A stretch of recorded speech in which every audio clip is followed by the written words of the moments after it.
வணக்கம். Act now to save free basis in India அப்படின்ற வார்த்தை இந்தியாவில் சமீபமாக ஒரு வார காலமாக அதிகமாக ஃபேஸ்புக்கில் தென்படக்கூடிய ஒரு வார்த்தை. இது எல்லாருக்குமே தெரிஞ்சிருக்கும். அப்படி தெரியாதவங்களுக்கு இந்த வீடியோ மூலிமா போய் சேரணும் அப்படின்றதா ஒரு நோக்கம். என்ன அப்படின்னு பார்த்தீங்கன்னா, ஃபேஸ்புக் நம்ம இந்தியாவில் மக்கள் 1 பில்லியன் மக்கள் இன்டர்நெட் கிடையாது, அவங்களால டிஜிட்டலி கனெக்ட் பண்ண முடியலை அப்படின்ற ஒரு காரணத்துக்காக இந்தியாவில் இருக்க ஒரு 2 பெரிய கார்ப்பரேட் கம்பெனிஸ், டெலிகாம் கம்பெனிஸ் கூட சேர்ந்து இந்த ஃப்ரீ பேசிஸ் அப்படின்னு சொல்லி இதை உள்ளே கொண்டு வர்றாங்க. ஒரு 4 மாதத்துக்கு முன்னாடி பார்த்தீங்கன்னா இதே சேம் ஃபேஸ்புக் டிஜிட்டல் இந்தியா அப்படின்ற ஒரு இது மூலிமா உள்ள internet.org அது மூலிமா ஃப்ரீயாக கொண்டு வர்றேன் அப்படின்னு சொல்லிட்டு, அதனால நெட் நியூட்ரலிட்டி எவ்வளவு அடி வாங்குது அப்படின்னு சொல்லிட்டு பயங்கரமாக இந்தியாவில் ஒரு புரட்சி வெடிச்சு ஃபைனலாக அதை பின்வாங்கி போயிட்டாங்க. இப்போ இந்த புது பேர், அதாவது பழைய சம்பா கழுவி புது சம்பா கொடுக்குறது மாதிரி ஃபேஸ்புக் மறுபடியும் நம்மளை மக்கள் எல்லாம் முட்டாளாக்கணும் அப்படின்ற ஒரே எண்ணத்தில் இந்த ஆக்ட் நவ் அப்படின்னு சொல்லிட்டு இந்த ஃபேஸ்புக்கில் எல்லாரோட இதுலேயும் இந்த அட்வர்டைஸ்மெண்ட் மாதிரி வருது. இதை நீங்கள் அதாவது நம்ம இந்தியனோட மென்டாலிட்டியை எப்படி யூஸ் பண்ணுறோம் அப்படின்னு சொல்லி பாருங்கள். நமக்கே தெரியாமல் நம்மகிட்ட ஒரு அட்வர்டைஸ்மெண்ட் வருது. அதை நம்ம ஓகே கிளிக் பண்ணுறது நம்மளோட நேம், நம்மளோட இன்ஃபர்மேஷன் எல்லாம் நம்மளோட ஃபேஸ்புக் ப்ரொஃபைல் பேஜில் ஃபெச் பண்ணி வச்சுக்குது. நம்ம சப்மிட் பண்ணிட்டோம்னா இந்த 1 கோடி, அதாவது 1 பில்லியன் மக்களுக்கு நான் ஃப்ரீயாக இன்டர்நெட் சர்வீஸ் ப்ரொவைட் பண்ணுறதுக்கு என்னோட ஆதரவை நான் தெரிவிக்கிறேன், இதுக்கு முழு பூர்வமான சம்மதம் அப்படின்னு சொல்லிட்டு நம்ம ட்ராய், அதாவது டெலிகாம் அத்தாரிட்டி ஆஃப் இந்தியாவுக்கு நம்ம அப்ரூவ் பண்ணுற மாதிரி நம்ம ஓட்டு போடுறது மாதிரி நம்மகிட்ட ஒரு மெயில் வாங்கி அதை இந்த ஃபேஸ்புக் என்ன பண்ணுறான்னா ட்ராய்க்கு அனுப்புறதுக்கு பிளான் பண்ணி பண்ணுறான். அதாவது நம்ம மக்களோட அறியாமையை இவன் எப்படி யூஸ் பண்ணுறான் பாருங்க. 4 மாதத்துக்கு முன்னாடி இதே பிரச்சனையில் உள்ள வந்தான். அப்போ இந்தியாவில் எல்லா நியூஸ் மீடியா எல்லாருமே ஒரு பெரிய பூம் ஆனோன்னு ஓடிட்டான். இப்போ மறுபடியும் உள்ள வரான். இவனோட காரணம் என்ன? அதாவது மக்களுக்கு ஃப்ரீயாக இன்டர்நெட் கொடுக்கறதுக்காண்டி வர்றானா, இல்லைனா இவனோட பொருளை இவனோட அட்வர்டைசர் இங்கே ஃபேஸ்புக்கில் நீங்கள் பார்த்தீங்கன்னா அட்வர்டைசர் ஃபுல்லாக அட்வர்டைஸ்மெண்ட்டை வச்சு தான் அவன் வாழ்க்கையை ஓட்டிக்கிட்டு இருக்கான். அவனோட ப்ராடக்டை நம்ம இந்தியா டெவலப்பிங் கண்ட்ரியில் சேல் பண்ணுறதுக்கு வர்றானா அப்படின்றது எல்லாருக்குமே ஓப்பனாக தெரிஞ்சது தான். எவனுமே ஃப்ரீயாக ஒருத்தர் எதையுமே கொடுக்க மாட்டான். அதுவும் இவன் உள்ளே அந்த இதை நீங்கள் ஃபுல்லாக படித்து பார்த்தீங்கன்னா தெரியும். என்ன கொடுக்கணும்னு சொல்லிட்டு இவன் டிசைட் பண்ணுறான். அதாவது ஃபேஸ்புக் டிசைட் பண்ணுறான்.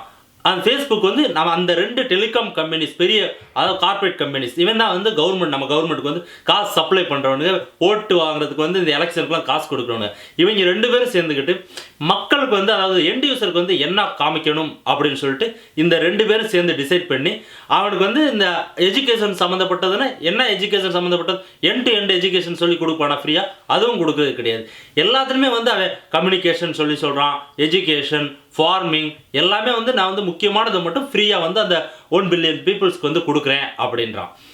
அது எவ்வளோ நாளைக்கு கொடுக்குறான், எந்த சைட்லாம் ஃப்ரீயாக கொடுக்குறான் அப்படின்றதெல்லாம் அவன் எதுவுமே ஓப்பனாக சொல்ல கிடையாது. இது இந்த ஓட்டு இப்போ எல்லாத்துலேயும் எடுத்துக்கிட்டு இருக்கான். இது யார்கிட்ட அனுமதி கேட்டு, இந்தியன் கவர்மெண்ட் அனுமதி கேட்டு இவன் பண்ணுறானா, இதெல்லாம் யாருக்குமே தெரியல. ஓப்பனாக மீடியாவில் சொல்லணும்ல. இப்படி ஒரு ட்ராய்க்கு நம்ம டெலிகாம் அத்தாரிட்டி ஆஃப் இந்தியாவுக்கு ஒரு இது மாதிரி ஒரு இது தேவை அப்படின்னா அவங்க ஓப்பனாக ஒரு ஸ்டேட்மெண்ட் விடலாம். எல்லா ப்ரெஸ் மீடியாட்டும் சொல்லலாம், இது மாதிரி எங்களுக்கு ஒரு ஐடியா இருக்குது, நீங்கள் ஓட் பண்ணுங்கள், இந்த வெப்சைட் ஒரு புது வெப்சைட் ஆரம்பிச்சு கவர்மெண்ட்லேருந்து இப்படி ஒரு இது இருக்குது, இதில் ஓட் பண்ணுங்கள், பண்ணிங்கன்னா அதை பொறுத்து தான் நாங்கள் முடிவு எடுக்க போகிறோம் அப்படின்னு சொல்லி அவன் ஓப்பனாக சொல்லலாம். இவை யார் ஒரு ப்ரைவேட் கன்சர்ன், ஒரு ப்ரைவேட் கம்பெனி, ஒரு சோசியல் மீடியாவில் இருக்கவன், இவை யார் நம்ம மக்கள்கிட்ட நம்மளுக்கே தெரியாமல் நம்ம மக்கள் எதையுமே நம்ம பேங்க்கில் லோன் ஒரு 30 லட்ச ரூபா லோன் வாங்குறதே நம்ம படித்து பார்க்க மாட்டோம். அவன் என்னென்ன அக்ரிமெண்ட் போடுறான்னு சொல்லிட்டு இந்த ஃபேஸ்புக்கில் இருக்கிறத நிறைய பேர் தெரியாமல் சப்மிட் பண்ணியிருப்பானுங்க. இது வரைக்கும் எனக்கு தெரிஞ்ச இந்த பல லட்சம் பேர் சப்மிட் பண்ணியிருப்பானுங்க அப்படின்னு ஒரு டவுட் இருக்குது. இது நெட் நியூட்ரலிட்டி, அதாவது எல்லா மக்களுக்கும் இன்டர்நெட் ஃப்ரீயாக கொடுக்குறேன் அப்படின்ற பேரில் அக்சஸ் பண்ணுறது என்னென்ன தேவை அப்படின்றத யாருமே ஒரு தடை பண்ணக்கூடாது. அதுதான் நெட் நியூட்ரலிட்டி அப்படின்னு சொல்லிக்கிட்டு இருக்காங்க. இது ஒரு நேச்சுரலாக ஒரு மக்கள் அவன் தேவையானதை அவன் வேணும்னா போய் பார்க்க போகிறான். அவன் இன்டர்நெட் வந்து ஃப்ரீயாக அவனுக்கு கிடைக்கல, அவனுக்கு வந்து கிடைக்க கூடிய வந்து ஒரு வசதி இல்லை அப்படின்னா வந்து கவர்மெண்ட்லேருந்து நீ அரேஞ்ச் பண்ணு. யாராவது எல்லாமே வந்து எல்லா மக்களுக்கும் எல்லாமே போய் சேர்றதா வந்து நம்ம ஒரு கண்ட்ரியோட வந்து ஒரு பாலிசி.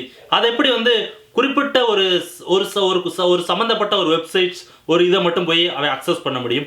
இது நாளைக்கே வந்துட்டு இந்த வெப்சைட்டில் வந்து நீ இன்னும் வேறு எக்ஸ்ட்ரா வந்து பண்ணணும்னா ஒரு 50 ரூபா டாப் அப் பண்ணு அப்படின்னு சொல்லிட்டு அந்த அவ்வளோ காசு இல்லாதவன்ட்ட வந்து பிடுங்கிறதுக்கு வந்து நிறைய வாய்ப்புகள் இருக்குது. நம்ம எவனுமே வந்து காசு எப்படி வந்து ஓசியாக கொடுத்துட்டு வந்து நம்மகிட்ட வந்து இது பண்ணுவானா, நிறைய வந்து இதெல்லாம் வந்து பயங்கரமான டெவலப்பிங் கண்ட்ரிஸ்னால நம்ம நாடு மேலே வந்து எல்லா கண்ட்ரியோட வந்து பார்வை இருக்குது. அதில் ஒரு பார்வை தான் இந்த ஃபேஸ்புக் அப்புறம் கூகுள் இவங்க எல்லாம் வந்து வர்றதுக்கெல்லாம் வந்து காரணம் வந்து நம்ம கண்ட்ரியில் இருக்க மக்கள் தொகை பாப்புலேஷன் இதை எப்படி வந்து யூஸ் பண்ணி சம்பாதிக்கலாம் அப்படின்ற ஒரு எண்ணம் தான் பொழுது. மற்றபடி யாரும் வந்து மக்களுக்கு ஒரு சேவை செய்யணும் அப்படி ஒரு எண்ணத்தில் வந்து என்னை பொறுத்தளவுக்கு வந்து எவனும் இங்கே வர்றது கிடையாது அப்படின்றதான் எனக்கு தோணுது. மக்கள் யாருமே வந்து இந்த ஃபேஸ்புக்கில் போய் தயவு செய்து சப்மிட் பண்ணாதுங்க. ஃபஸ்ட்டு நீங்கள் ட்ராயில் போயிட்டு அதாவது நம்ம டிசம்பர் 30ஆம் தேதிக்குள்ளே வந்து இந்த இதெல்லாம் வந்து முடிக்கணும் அப்படின்னு சொல்கிறாங்க.